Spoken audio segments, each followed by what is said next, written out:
but to have the number one seed, which we all would agree is very valuable around, January. Obviously, you want the playoffs to go through your building. And the question that we have right now is with the Lions and the Vikings on a collision course for the number one seed, who needs it more? And Zach, the mic is yours. Yeah, well, I've been harping on this really since before the season started that the Lions need the number one seed. The fact that they showed in the playoffs last year that they have, I think, the best home field advantage, maybe right up there with Arrowhead. It's neck and neck, but it's close. Those two teams, I think, have the best two home field advantages in the NFL right now. And I do think last year, the most heartbreaking thing about the Lions was they were so close to beating the 49ers in that NFC Championship game. And there is no doubt in my mind that if that NFC Championship game was played in Detroit, they would have found a way to win it. And unfortunately, it wasn't. And they ended up going out in the NFC title game, blowing that big lead. But I do think that the Lions need home field advantage just because of the injuries, right? It sucks what's been going on, especially on the defensive side of the ball, losing Hutchinson, losing McNeil, losing Carlton Davis, losing Anzalone, losing Rodriguez. The list goes on and on and on. But I was impressed with the Lions win on Sunday in Chicago. I know that's a Bears team that is without a head coach right now. They're looking like a corpse, but we know the knock on Jared Goff. He's had some struggles playing in the cold, but he's played in the cold twice this year in the division, in Lambeau and in Chicago, and he's looked pretty good. Now, luckily, the Vikings, if they were to get the number one seed, that game would be in a dome too, not in the cold, and Detroit went into Minnesota this year and won, which is pretty impressive. But I just feel like with the Lions' injuries, they need every advantage they could get right now. And that's why, if I'm them, I'm really prioritizing home field. And I was thinking about this, Will. Like, I'm very high on the Vikings. I think that they've been getting pretty slept on, pretty disrespected throughout this season. I think they are a legitimate contender to come out of the NFC.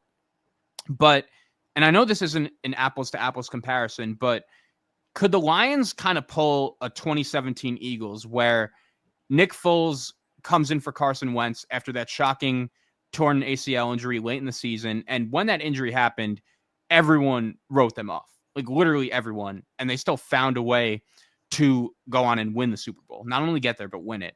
And when it comes to these Lions, I am wondering, could they do the same thing? Now, I think this game on Monday night, it's not going to be easy. Like, I think San Francisco, who's just really came out with some dud performances, especially over the last 2 weeks. Like that Thursday night game against the Rams was embarrassing. Purdy was terrible in that game. The Niners on Sunday against the Dolphins, you think Kyle Shanahan going up against Mike McDaniel, his former assistant on the offensive side of the ball. I thought the Niners were going to come ready to play in that game. They didn't. They got punched in the mouth and were not able to come back. I do think that the Niners are due for just an inspired effort, and I don't think that's going to be an easy game. But I'll say this. If the Lions do find a way to get the one seed and they do beat the 49ers and then beat the Vikings the last week of the season, I'll be back on the bandwagon, but I don't think that's going to be an easy task. And then you look at the Vikings, they play the Packers this week at home, but that's going to be a tough game. We saw what Green Bay was able to do last night against the Saints, a Saints team that's also a corpse, but they dominated that game from start to finish, didn't even give up a point. I just feel like these two teams are neck and neck. The one time they played, it came down to the final buzzer. And I will say, though, the Lions, I would say, need it more just because of the injuries. And I do think that their home field advantage is so good that it would just be tough for them not to get it. But I'm looking forward to seeing these last two teams face off that last week of the season. Yeah, I'm going to go with the Lions. I think they need it more. And let me give myself a pat on the back, okay? Pat back, okay? For the clap back. Let me give myself a pat on the back for accurately, systematically, okay, predicting the NFC North to be the best division in the NFL this upcoming season. I did so in April. And look, the Vikings and Lions are the two consistent football teams. They've been all season. Think about it. The Packers are 10-4 or a wild card team. They can't go higher than that. And normally when you look at a 10-4 record, you equate that to a number 2 seed, right? But clearly that's how good this division is. Not in the NFC North. That's not a 2 seed in the NFC North because the NFC North is good. And Zach, I would say this. I am 70%, okay? And I'm not really a betting man like that. I'm too cheap to gamble. I'm just call a spade a spade. I'm too cheap to gamble, Okay. But if I was a betting man, okay, I would bet 70% that the representative in the Super Bowl is going to come from this division. I'm going to bank that 70%. I ain't going to tell you who. It could be the Lions. It could be the Vikings. It could be the Packers. Okay. But I am 70% that somebody from this division is going to represent in the Super Bowl. Okay. And look, both teams should want the number one seed to make that a realistic, easier probability. Because think about it from this perspective, right? The Eagles, right? And salute to them. But that loss to the Commanders that they had no business losing, even without Jalen Hurts, they should have won that game. That's going to come back to bite them. We're going to be coming back to that game and saying why they should have won that game, just like how we did with the Lions, when they lost to the Cowboys. So the Lions know more than anybody how important, this number one seed is because of what happened to the Cowboys last year. Now, look, I think, Zay made a very interesting point as I start by talking about the Vikings here. He made a very interesting point, I believe, a couple shows ago, where he compared the Chiefs to the Vikings team of 2 years ago, right? And I understand that was a take that really set off a lot of people's antennas. I had a guy commenting, oh, F the show. I hate the show. Why would you say something like that? Okay, calm down. All right, calm down. All right. Close victories the Chiefs had this year and close victories the Vikings had that year.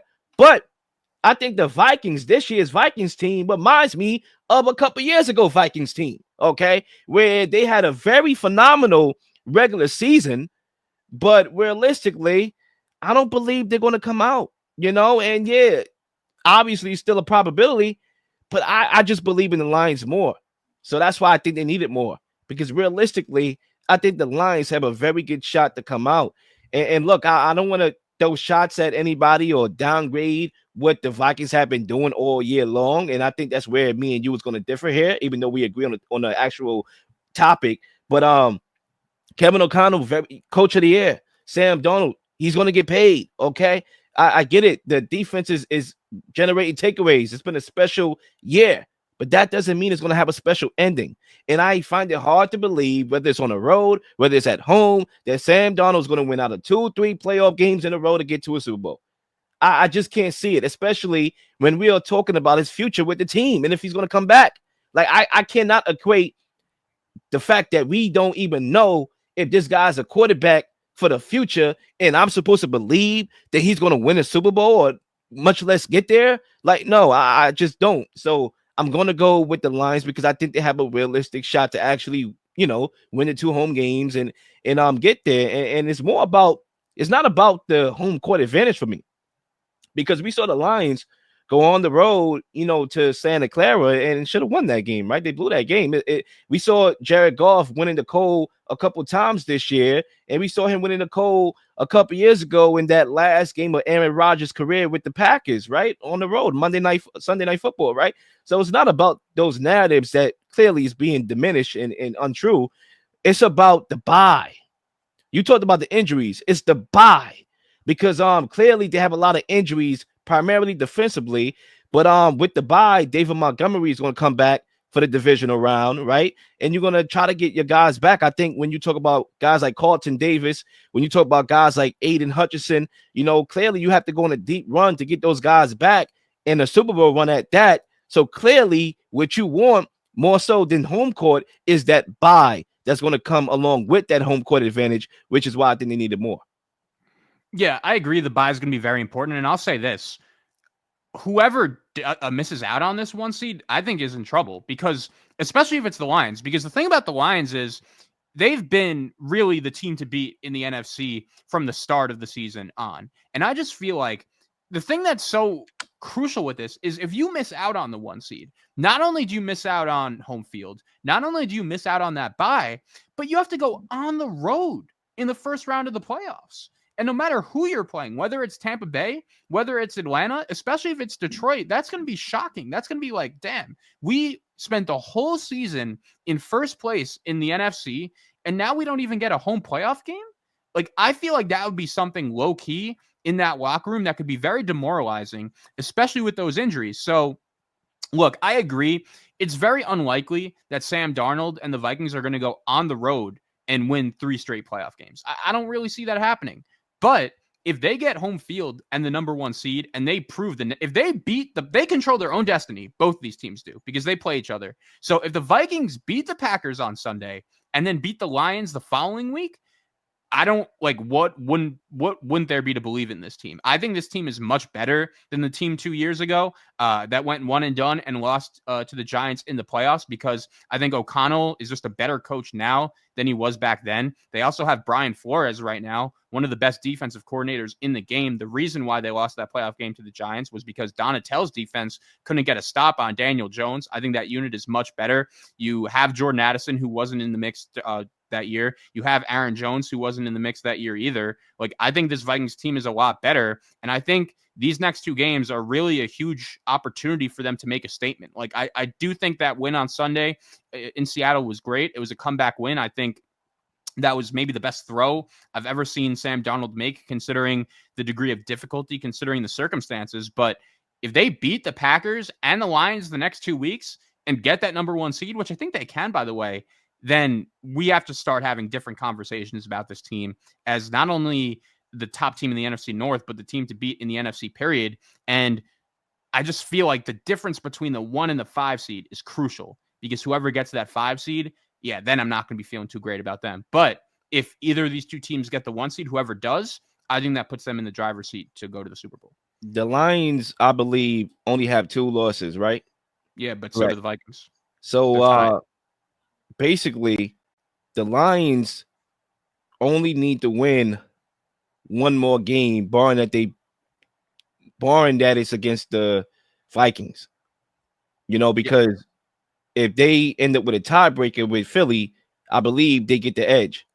So all they have to do really in these next 2 games, I believe, is to beat they play the Vikings again, right? To beat the Vikings. The last week, yeah. The last week. So clearly, I mean, they don't even got to play, tomorrow. I mean, not tomorrow, on Sunday.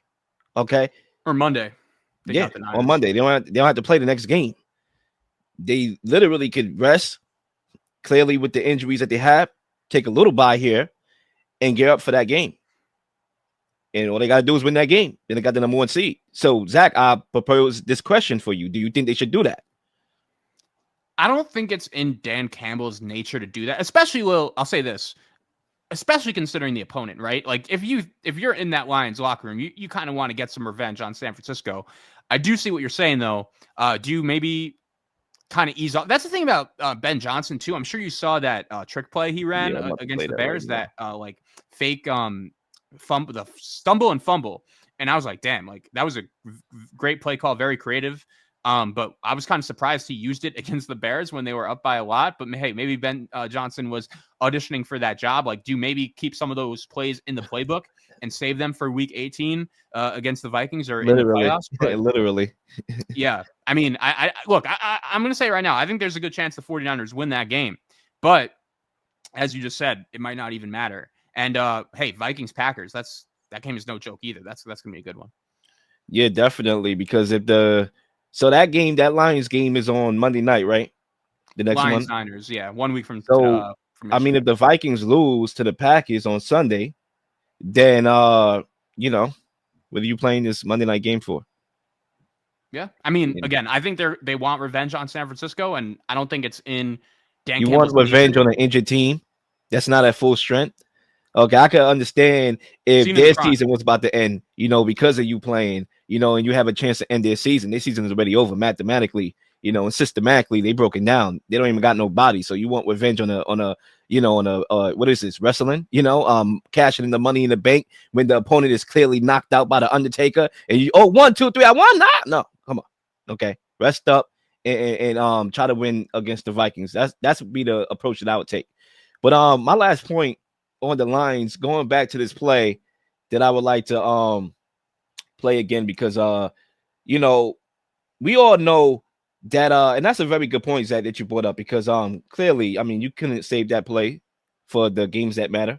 You couldn't save that play for the Vikings game. I mean, I get it. He want to audition for the job and all that, but you clearly look at the score, 2 touchdown lead, but it just goes to show you that Ben Johnson clearly is coaching with a lot of confidence right now, calling a lot of plays with a lot of confidence right now that they could pretend to be bad. The Bears don't have to pretend to be bad. The Bears are a bad football team. They are a sad state of affairs. They don't got to pretend. They are. Okay? Some people, they don't got to pretend to be cute. They are. Okay? They don't got to wear makeup. They are. Right? The Lions don't got to pretend to be bad, but they are going to pretend to be bad if it means an advantage on the defense. And clearly, that just speaks volumes to how good this offense is flowing and how good this offense is and how dangerous they can be and how they know that this unit is what's going to carry this team to where they want to go. Please like and subscribe for all the up-to-date content. You've been slinging shows left and right, slinging content left and right. Please don't miss anything. If you do, like, subscribe, leave a comment, or leave a question, something you may want to answer, something you may have. All ideas are great ideas. Nothing's a dumb question.